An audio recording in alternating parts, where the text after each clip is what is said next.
بسم الله الرحمن الرحيم وهذا صراط ربك مستقيما قد فصلنا الآيات لقوم يذكرون لهم دار السلام عند ربهم وهو وليهم بما كانوا يعملون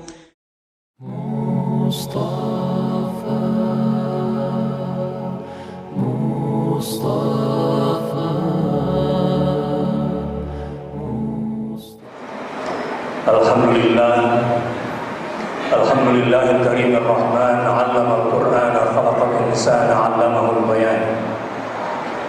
Asyhadu an la ilaha illallah wa asyhadu anna Muhammadar Rasulullah. Allahumma shalli ala Muhammad wa ala ali sayyidina Muhammad. Ya ayyuhalladzina amanu taqullaha haqqa tuqatih wa la tamutunna illa wa antum muslimun. Sedang jemaah rahimakumullah. Hujan, banjir, bencana alam mudah-mudahan menjadi isyarat bagi kita semua bahwa ini adalah bentuk daripada tanda-tanda kekuasaan Allah Subhanahu wa taala, dan mudah-mudahan forum Jumatan kita pada hari ini semakin meningkatkan tauhidullah, keikhlasan, ketakwaan kita kepada Allah Subhanahu wa taala. Allahumma amin ya rabbal alamin. Jangan sampai kita keluar dari sholat Jumat pada hari ini tidak ada perubahan-perubahan mendasar secara tauhid, secara keimanan dan ketakwaan kepada Allah Subhanahu wa taala. Pada kesempatan berbahagia ini saya akan mengajak jamaah rahimakumullah semuanya membicarakan tentang amanah seorang ayah, agar kita menjadi ayah yang amanah. Bukan berarti adik-adik yang masih muda dan anak-anakku sekalian tidak saya ajak berbicara dalam hal ini. Ini anggap saja nasihat orang tua kepada kalian, adik-adik para pemuda dan anak-anakku sekalian. Ternyata menikah itu tidak cukup hanya dengan cinta dan kerja. Tidak cukup. Walau orang tua kalian kalau mau menikahkan kalian yang repot disiapkan biasanya gedungnya, pelaminannya, cateringnya, dan naudzubillah plus maksiatnya. Yang harus kalian persiapkan wahai pemuda dan anak-anakku sekalian, carilah pasangan yang suci dengan cara mensucikan dirimu. Selain bekerja, kalian perlu belajar psikologi pernikahan. Enggak boleh menikah sebelum punya ilmunya. Jangan. Kalian akan menambah deretan sengsara perempuan di mana zaman sekarang perceraian tinggi sekali. Dan yang paling tinggi bukan talak laki yang menceraikan, tetapi perempuan yang minta dilepas dari suami karena suami-suami gagal menjadi suami yang amanah dan menjadi ayah yang amanah. Jangan menikah sebelum punya ilmunya dan baca fikih nikah, bab nikah itu. Dan kalian perlu belajar ilmu parenting. Jangan seperti yang sudah terlanjur menjadi ayah tapi tidak tahu bagaimana menghadapi anak dan mendidik anak. Kalian harus belajar ekonomi keluarga, keuangan keluarga. Kalian harus paham ilmu reproduksi, biologi perempuan dan psikologi perempuan, agar kalian tidak menjadi teladan buruk bagi anak-anak. Sebab ayah, suami yang sering jahat pada istrinya akan menjadi bencana di dalam rumah tangga. Ayah yang sering melakukan kekerasan di dalam rumah tangga, tidak memberikan perhatian yang benar terhadap istrinya, akan menjadi contoh buruk bagi anak-anaknya. Sidang Jumat rahimakumullah. A'udzu billahi minasyaitonir rajim. Ini contoh ayah yang amanah, kisah Yakub dengan anak-anaknya. Am kuntum syuhada idh hadara Ya'qubal maut idh qala li banihi ma ta'buduna min ba'di Tidakkah kau saksikan ketika seorang ayah yang bernama Yakub di jelang sakaratul mautnya, ada yang perih, pedih, menyakitkan dia sebagai pribadi seorang nabi memang sudah sabar. Dia sebagai pribadi memang sudah menyampaikan amanah. Pertanyaannya adalah apakah amanah itu sudah sampai dengan cara yang benar kepada anak-anaknya? Ini sangat menakutkan sekali. Sehingga kemudian Yakub alaihissalam jelang kematiannya harus cross check sekali lagi kepada anak-anaknya dengan satu tes ujian akhir. Apakah setelah ini dia bakal bahagia sebagai seorang ayah menghadap Tuhannya, ataukah dia bakal sengsara sebagai ayah yang tidak amanah di hadapan Tuhannya? Pertanyaannya begini, ya bunayya, ma ta'buduna min ba'di? Wahai ananda, wahai anak-anakku sekalian, tolong jawab. Ini sebuah pertanyaan yang akan menjadi persimpangan apakah ayah akan sengsara atau bahagia. Anaknya kemudian menjawab, qalu na'budu ilahak wa ilaha abaik Ibrahim wa Ismail wa Ishaq ilaha wahida wa nahnu lahu muslimun. Berbahagialah Yakub karena dia telah menjadi contoh teladan ayah yang amanah. Karena anaknya menjawab dengan 3 jawaban, dan 3 jawaban inilah kriteria seseorang dikatakan amanah di hadapan Allah atau tidak amanah di hadapan Allah. Adik-adik pemuda dan anak-anakku sekalian, kalian akan membahagiakan ayah kalian. Kalian akan menjadi buah hati ayah kalian kalau kalian sudah punya 3 hal seperti yang dijawab oleh putra-putra Yakub. Yang pertama, na'budu ilahak. Anaknya berkata, ayah, selepas kepergian ayah, kami akan menyembah Tuhan ayah. Menarik sekali. Kenapa anaknya tidak menjawab, kami akan menyembah Allah? Kenapa anaknya menjawab, kami akan menyembah Tuhan ayah? Bahkan Tuhan kakek Ibrahim, kakek Ismail, dan kakek Ishak, itu kakek-kakeknya anak-anak Yakub dari keturunan ayahnya. Ayat ini menggambarkan bahwa satu, Yakub sukses memasukkan pendidikan yang benar kepada anaknya, dan anaknya bangga kepada ayahnya. Sekarang kita lihat dalam kehidupan sehari-hari, berapa banyak anak-anak yang benci pada ayahnya, berapa banyak anak-anak yang tidak ngefans sama bapaknya. Ada berapa anak kalau ayahnya pulang memilih lebih enak tinggal di kamar, tidak bangga dengan ayah dan keluarga ayah.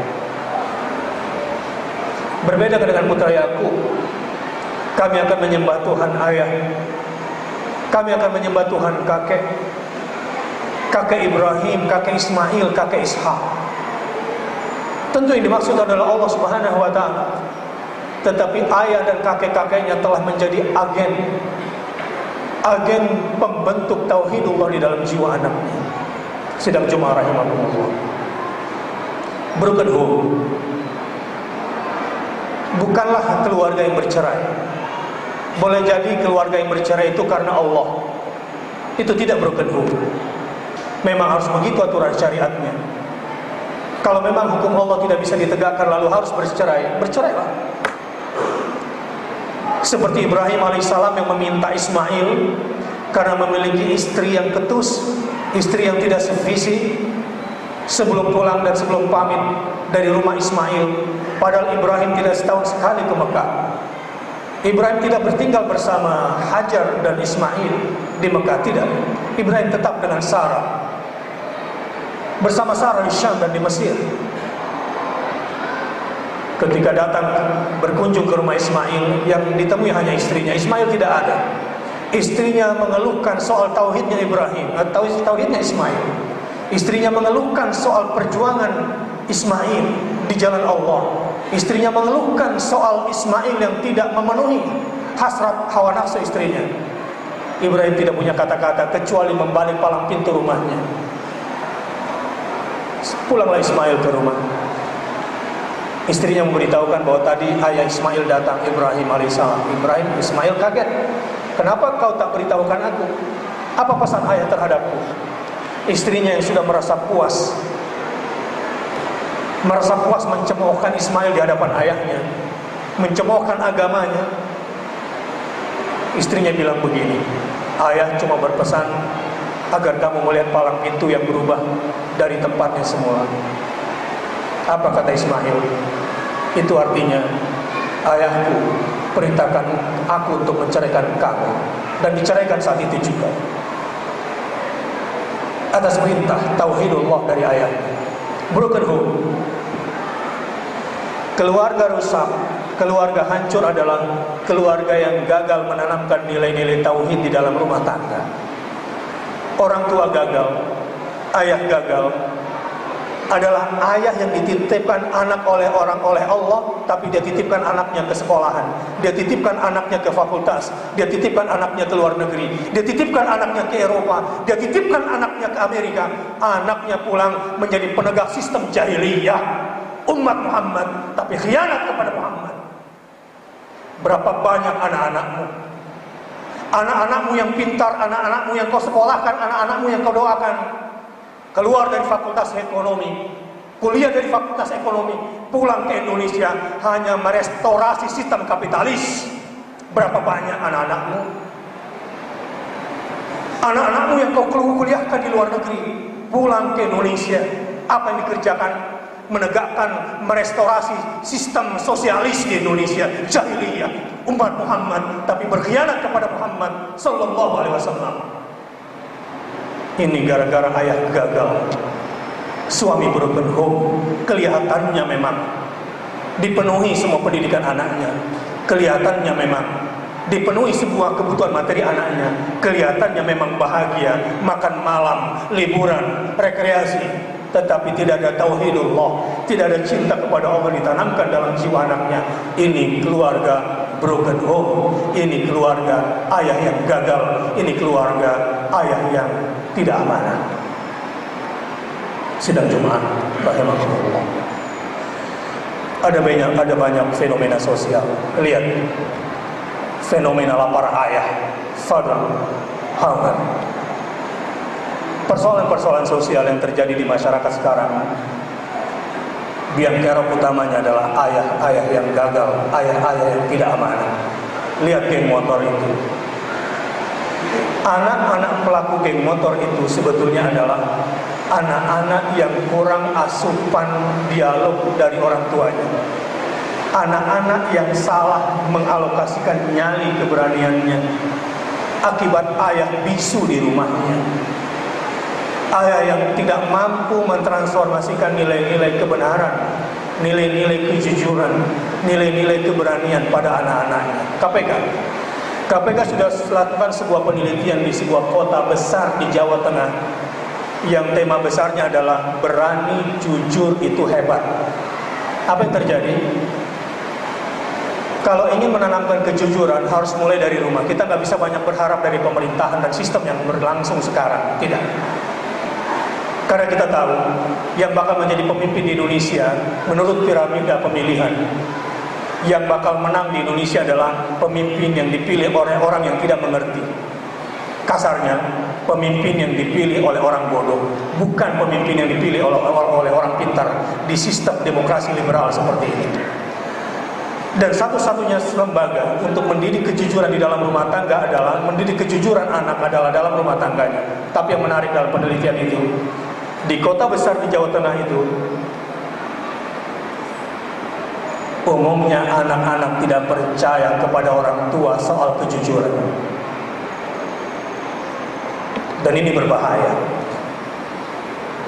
Sebagaimana ketidakpercayaan publik terhadap pemimpinnya saat ini. Ini kondisi bangsa berbahaya. Di mana letak bahaya? 7-Eleven. Ada satu teman saya minta lakukan penelitian di sebuah 7-Eleven, sebab ini memang tempat nongkrong anak-anak yang menjadi sasaran orang-orang yang mencari anak-anak yang sudah tidak percaya pada ayahnya. Ada sebuah Twitter, sebuah grup di mana grup ini menjadikan standar kedewasaan anak-anak remaja adalah pada tingkat keberanian mencela ayah. Kode bahasanya nanti lihat hashtagnya itu BANGS, BANGS, itu kependekan dari kata bangsa. Siapa lo BANGS nyuruh-nyuruh gue belajar? Maksudnya di sini adalah orang tuanya. Ukuran keberanian anak-anak remaja itu oleh peer group mereka diukur dari seberapa berani mereka mencela orang tuanya, khususnya ayahnya. Saya usai menjadi juri Hafiz Indonesia, banyak mendapatkan follower dari kalangan anak-anak memanggil nama saya sebagai ayah atau sebagai abi. Bahkan ada yang berharap minta digantikan ayahnya. Andai kau menjadi ayah. Sejujurnya saya gelisah. Lalu saya bertanya pada teman yang pakar di bidang ini. Apa dia bilang? Ustaz, untung antum yang dicurhatin sama tuh anak. Seandainya yang dicurhatin itu adalah pedofil, dan begitulah cara lelaki-lelaki tukang sodomi anak-anak kecil mencari anak-anak yang sudah lepas dari ayahnya. Sidang Jumat, rahimahullah. Lihat fenomena banci di TV, lihat gaya banci di masyarakat. Konon sekarang anggota LGBT, lesbian, gay, bisex, dan transgender, jumlah mereka sudah cukup untuk bikin satu partai namanya LGBT. Jumlahnya sekarang sudah 13 juta orang. Sudah banyak anak SMP dan SMU yang terindikasi menjadi lesbian dan menjadi gay, akibat ayahnya yang kudet, kurang update.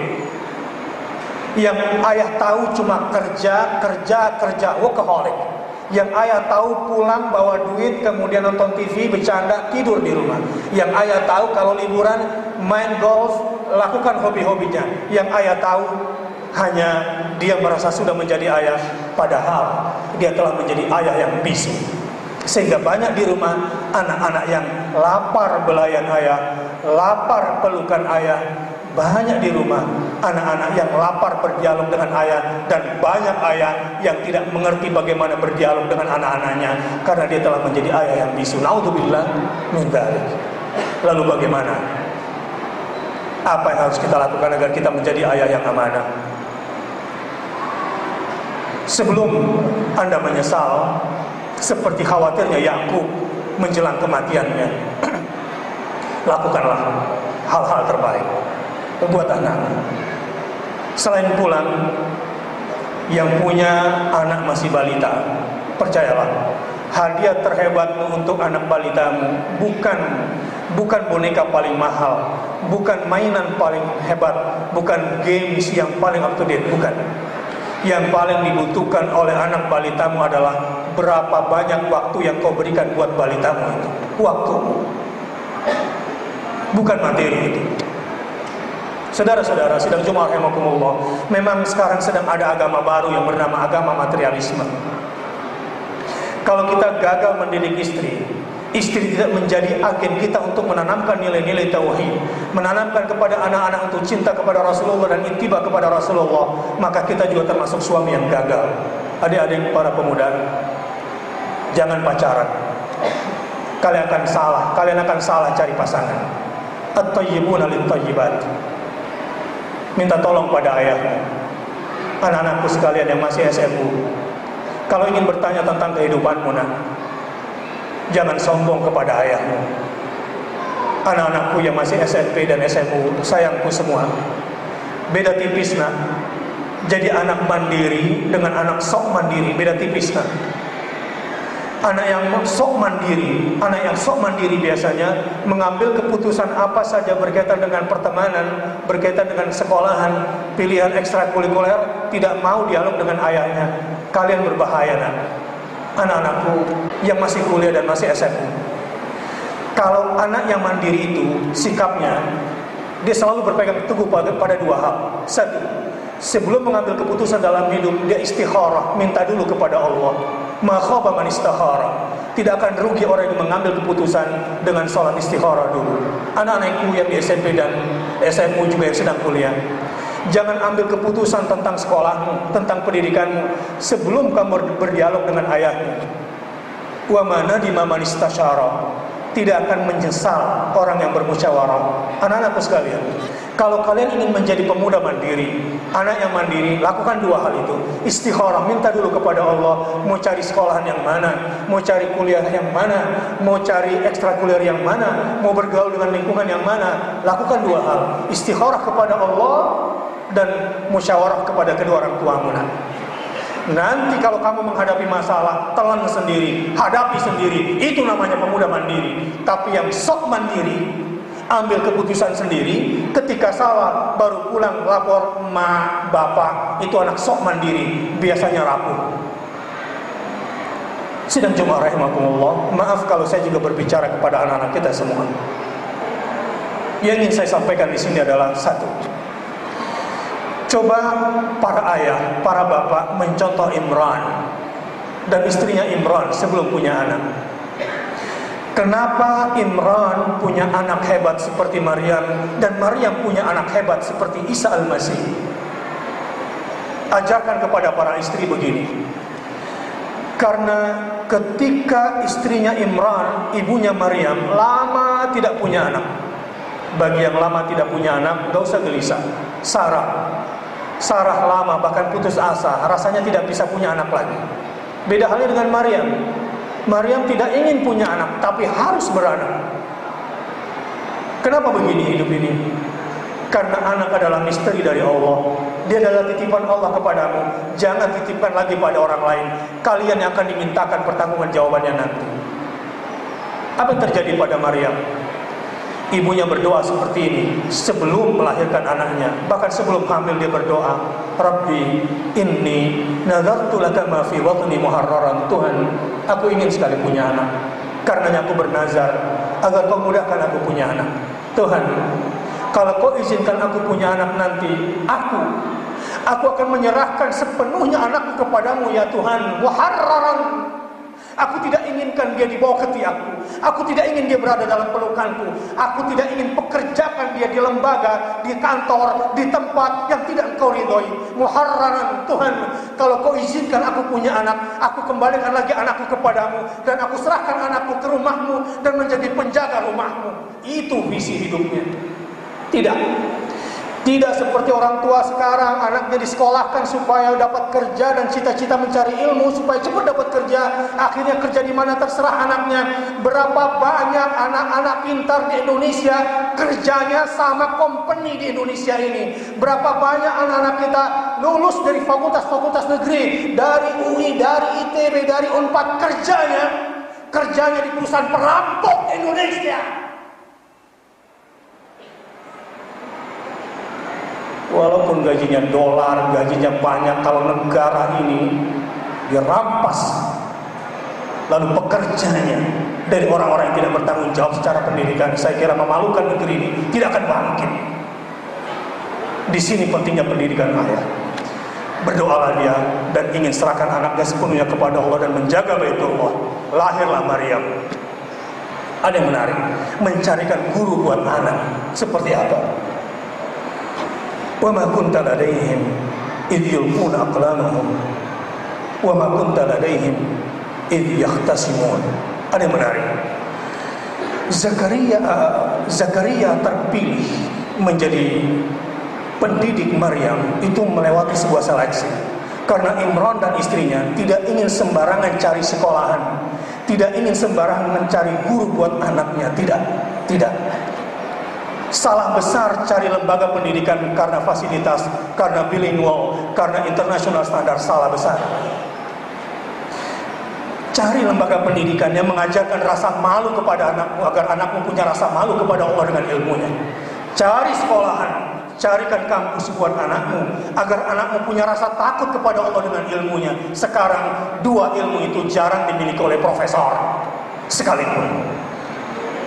Tinggi ilmunya tapi tidak malu tinggi ilmunya tapi tidak takut kepada Allah Subhanahu wa taala. Lihat para perampok negeri ini, lihat para koruptor negeri ini, lihat apa kurangnya dari kekayaan dan jabatan mereka, tapi kebodohan mereka dengan semua titel-titelnya, dia hancurkan status dirinya, dia hancurkan nama keluarga besarnya, bahkan dia hancurkan lembaga tinggi negara, dia hancurkan kepercayaan bangsa ini kepada pemimpinnya.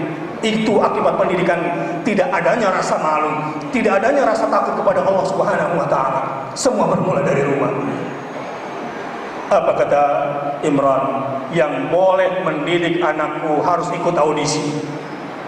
Kriteria yang boleh ikut audisi menjadi pendidik anakku adalah: satu, harus orang yang kuat agamanya.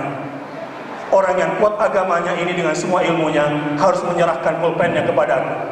Pulpen yang mana? Pulpen yang biasa digunakan untuk menulis Taurat. Setelah itu, setiap orang yang sudah kupilih hendaklah melemparkan penanya di atas sungai, sungai yang mengalir arusnya. Semuanya melemparkan pena, dan semua pena hanyut kecuali ada satu pena, pena yang ajaib, pena yang pantas untuk mengukir karakter anaknya Imran, pena yang tidak terbawa arus, pena yang bahkan melawan arus. Pena itulah penanya Zakaria. Pena orang ini cocok untuk menjadi pembentuk karakter anakku. Pena dari tangan orang yang berani melawan arus ini, yang pantas untuk mendidik dan mengukir jiwa anakku agar anakku tidak menjadi penerus jahiliyah. Jangan sembarangan cari pendidikan buat anak-anak. Itu karenanya Rasulullah tidak kirim anak-anaknya ke Persia, walaupun Persia saat itu seperti Amerika. Itu karenanya para sahabat Rasulullah tidak kirim anaknya ke Romawi, meskipun Romawi pada saat itu seperti Eropa saat ini. Tidak. Mereka harus belajar ilmu Al-Quran, manual peradaban. Mereka harus belajar ilmu bagaimana mendidik karakter anak-anak. Para ayah, kalau sekolah punya kurikulum, apakah engkau punya kurikulum buat anak-anakmu di rumah? Lihat kurikulum Luqmanul Hakim. Ada 9 kriteria pendidikan yang harus ditanamkan kepada anak-anak oleh Luqman. 1. Ya bunayya la tusyrik billah, jangan syirik kepada Allah. Wa wasainal insana biwalidayhi hamalathu ummuhu wahnan ala wahnin. Anak-anak harus diajarkan dulu birrul walidain. Sistem hak asasi manusia sekarang rusak. Liberalisme dan semua pemikiran liberalisme berikut semua sampah-sampah ideologi sudah masuk ke negeri ini. Bahaya.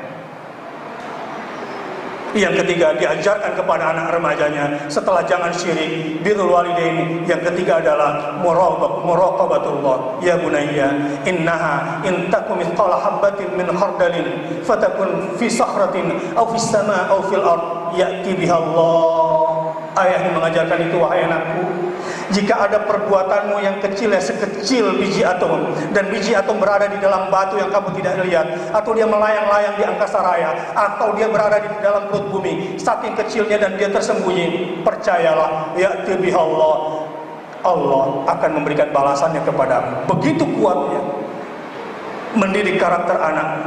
Versi Luqman, silakan dibaca di dalam surah Luqman ayat 12 sampai 19 ayat. Ajarkan anakmu sholat. Tanamkan mental amar ma'ruf nahi mungkar di dalam diri anakmu. Hujamkan jiwa sabar di dalam diri anakmu. Tekankan 3 akhlak di dalam diri anakmu. Bagaimana bermimik yang benar, bagaimana gestur tubuh yang berakhlak, bagaimana pola komunikasi yang benar yang diajarkan oleh Allah dan para nabi dan rasulnya. Saya ingin tutup sidang Jumat rahimakumullah. Mudah-mudahan kita semua bisa menjadi ayah yang amanah. Mudah-mudahan kita tidak termasuk ayah yang kehilangan anaknya. Dan mudah-mudahan Allah Subhanahu wa taala menjadikan anak-anak kita anak yang saleh dan saleh. Yang dibutuhkan cuma satu. Jadilah ayah yang pemberani, berani meninggalkan apa saja demi pendidikan anaknya. Berani mengorbankan waktu dan hobinya demi untuk mendidik anaknya. Berani mengorbankan waktunya untuk menemani anak-anaknya. Berani mengorbankan untuk menolong anak-anaknya. Berani berhenti dari semua ambisi-ambisinya. Berani berhenti dari semua hobi-hobinya dan kembali mendidik anaknya dengan benar. Dan itu tidak bisa terjadi kecuali dengan pertolongan Allah Subhanahu wa taala. Barakallahu li wa lakum fil Qur'anil Karim wa nafa'ani wa iyyakum bima fihi minal ayati wa dzikril hakim wa taqabbala minni wa minkum tilawatahu innahu huwal ghafurur rahim. Alhamdulillahi wa kafa. Wassalatu wassalamu ala nabiyyil mustafa wa ala alihi wa sahbihi wa man tabi'ahu ila yaumil qiyamah. Asyhadu an la ilaha illallah wa asyhadu anna Muhammadar Rasulullah. Allahumma shalli ala Muhammad wa ala ali Muhammad. Para ayah, jika ingin rezeki anakmu tercukupkan, tidak usah pusing. Banyak berdoa seperti doa Ibrahim buat Ismail. Kalau ingin punya keluarga tercukupkan, anak-anakmu tercukupkan, dan kita tidak seperti orang yang linglung mencari dunia. Besarkan badan anak, tapi pikiran anak kita dirampok oleh kapitalisme. Kita sibuk cari duit sekolahin anak. Kita besarkan jasadnya agar dia dapat ijazah, tapi hatinya dirampok oleh sistem jahiliyah. Naudzubillah. Apa yang harus kita lakukan? Minimal berdoa seperti doanya Ibrahim alaihissalam. Begini doa: Rabbi ja'alni muqimas sholati wa min dzurriyyati Rabbana wa taqabbal doa. Kalau mau ditambah silakan. Rabbana ighfirli wa liwalidayya wa lil mu'minina yauma yaqumul hisab. Tahu apa yang terjadi setelah Ibrahim berdoa seperti itu? Jibril diperintahkan oleh Allah untuk letakkan ujung sayap kanannya dekat tumitnya Ismail, dan setelah itu air Zam-Zam keluar dan tidak pernah kering selamanya. Apa inti doa itu? Tuhan, mampukan aku menjadi ayah yang mendirikan sholat dalam kehidupanku, dan mampukan aku agar aku bisa menjadikan anak-anakku anak-anak yang mendirikan sholat. Percayalah, dimanapun kau lepas anakmu, jika mentalitas dan karakter sholat sudah menyatu di dalam jiwanya, dia tidak akan kehilangan rezeki, dan di mana saja dia berada terlimpah rahmat dari Allah Subhanahu wa taala. Inna Allah wa malaikatahu yusholluna 'alan nabi ya ayyuhalladzina amanu shallu 'alaihi wa sallimu taslima wa 'alas sahabati ajma'in Abi Bakrin wa Umar wa Utsman wa Ali wa 'alat tabi'in wa tabi'it tabi'in bi ihsan ila yaumiddin warhamna ma'hum bi rahmatika ya arhamar rahimin. Allahumma ighfir lil muslimina wal muslimat wal mu'minina wal mu'minat al ahya'i minhum wal amwat innaka sami'un qaribun mujibud da'awat ya qadiyal hajat. Rabbana dhalamna أنفسنا وإن لم تغفر لنا وترحمنا لنكونن من الخاسرين. اللهم إنا نسألك رضاك والجنة ونعوذ بك من سخطك والنار. ربنا هب لنا من أزواجنا وذرياتنا قرة أعين واجعلنا للمتقين إماما واجعلنا للمتقين إماما واجعلنا للمتقين إماما. ربنا اجعلنا مقيم الصلاة ومن ذرياتنا ربنا وتقبل دعاء. Ya Allah, jadikanlah anak-anak kami anak-anak yang saleh dan salehah. Jadikanlah anak-anak kami anak-anak yang mencintai sunnah-sunnah Rasulullah. Jadikanlah anak-anak kami anak-anak yang senang berinteraksi dengan Al-Quran dan menghafal Al-Quran. Jadikanlah anak-anak kami anak-anak yang kau terangi dada mereka dengan hidayahmu, sehingga lapang dadanya ketika belajar tentang Al-Islam. Fahamkan kepada kami dan fahamkan pula kepada anak-anak kami tentang Al-Islam. Rabbana taqabbal minna innaka antas samiul alim wa tub alaina innaka antat tawwabur rahim. Rabbana atina fid dunya hasanah wa fil akhirati hasanah wa qina adzaban nar. Ibadallah, innallaha ya'muru bil adli wal ihsan wa ita'i dzil qurba wa yanha 'anil fahsya'i wal munkari wal baghi ya'idukum la'allakum tadhakkarun. Fadhkurullahal 'azima yadhkurukum washkuruhu 'ala ni'amihi yazidkum wa la dzikrullahi akbar wallahu ya'lamu ma tasna'un.